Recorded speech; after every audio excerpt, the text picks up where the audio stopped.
7:32 right now, and it is the final week before Election Day. And this morning, Republicans are doing damage control following racist remarks made by speakers during yesterday's Trump rally at Madison Square Garden. So PIX11 continues to be your local election headquarters, and we are tracking the races every step of the way. And we saw lots of familiar faces at yesterday's rally, including Hulk Hogan, Elon Musk.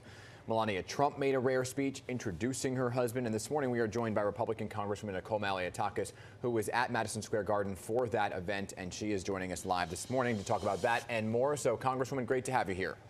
Morning. I want to begin with, obviously, the comments that were made at this event yesterday. Black and Latino votes critical for either candidate, right, to win the election. Comments made by comedian Tony Hinchcliffe may have been alienating both of these groups. You heard the comments, right? What do you make of those comments that were made? Were they appropriate rhetoric for this kind of event? So as a Latina who has friends and family that live on that beautiful island of Puerto Rico, I obviously think it was a bad joke and it was a bad decision to have a comedian speaking at the event. With that said, I will say that President Trump is surging among Hispanics. Why? Because he brought Latinos, African Americans, women, the lowest unemployment in a very long time. He lifted their wages. He was able to give working and middle class families an across the board tax cut. He doubled the child tax credit. And they know that he is the one who is going to make this country affordable again. So we're going to have less lower prices at the gas pump and the grocery stores because he's going to make sure that we're energy dominant again. That's what's fueling a lot of this inflation. He's going to cut the wasteful spending that has also fueled inflation under this administration. So, yes, it was a bad decision to have the comic there. But at the end of the day, it's not reflected on President Trump's work or feelings toward these groups. And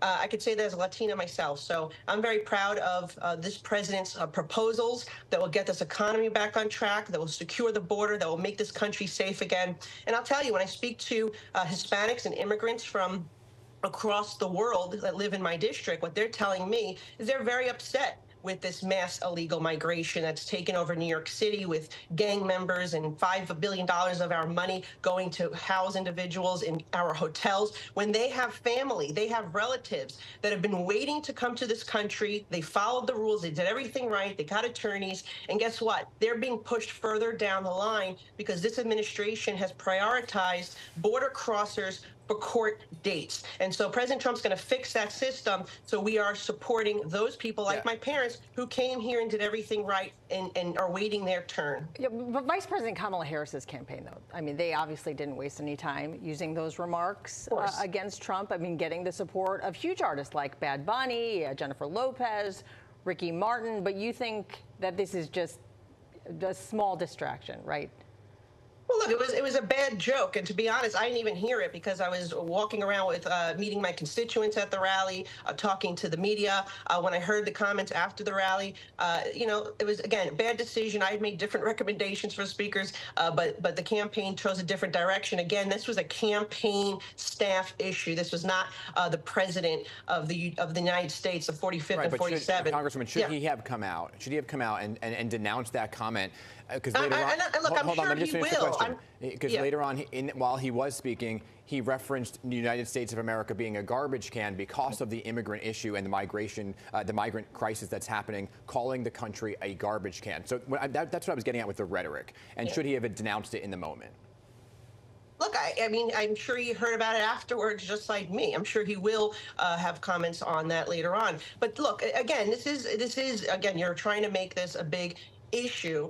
It was a bad joke. They shouldn't have had a comic. And the fact is that this president has done more for African Americans, for Hispanics, for women than the current administration, who has made this country unaffordable. They can't afford to put food on the table, the American people. They can't afford to put gas in their car. Interest rates are 2.5 times. I'm sure many Hispanics, African Americans, and all Americans want to achieve the American dream of home ownership, but they can't because now interest rates are 2.5 times what they were under President Trump, and home prices have skyrocketed 50%. So look, of course the Democrats are going to try to do this because they are losing among these critical groups that they need to win. And that's why they're not going to win this election. And it's because their policies have been damaging, from the open border to allowing gangs into this country, sex trafficking, drug trafficking. People are fed up. Understood. We did invite you on to come. Let me just be very clear. Yes. We are not making it a big issue. The country of Puerto Rico has come out and spoken against those comments. Well, We are just Puerto Rico is not a country. Puerto Rico is not a country. It is part of the United States of America. Yeah, well, I'm just saying, their government, they got folks from Puerto Rico,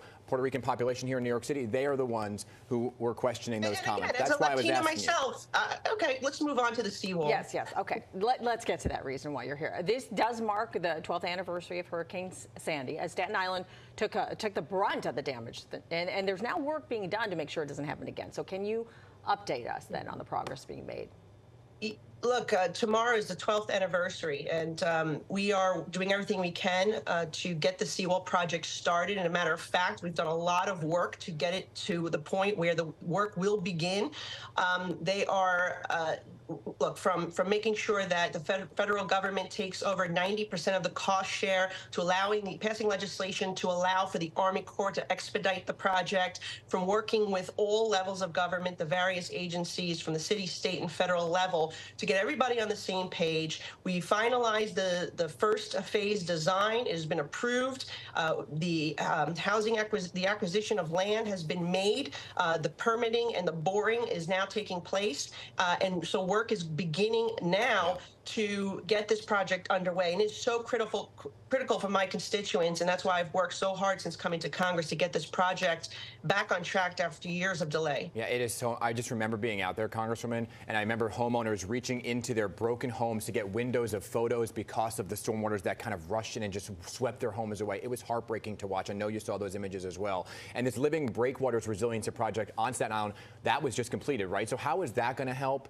And are there other, I guess, resiliency projects in the works right now? I know you're hard at work on this one. Yeah, look, this is something near and dear to my heart because I represented the East Shore in the state assembly during Hurricane Sandy. And I remember actually spending my very first re-election day on the streets, sweeping the streets and helping people clean their homes out.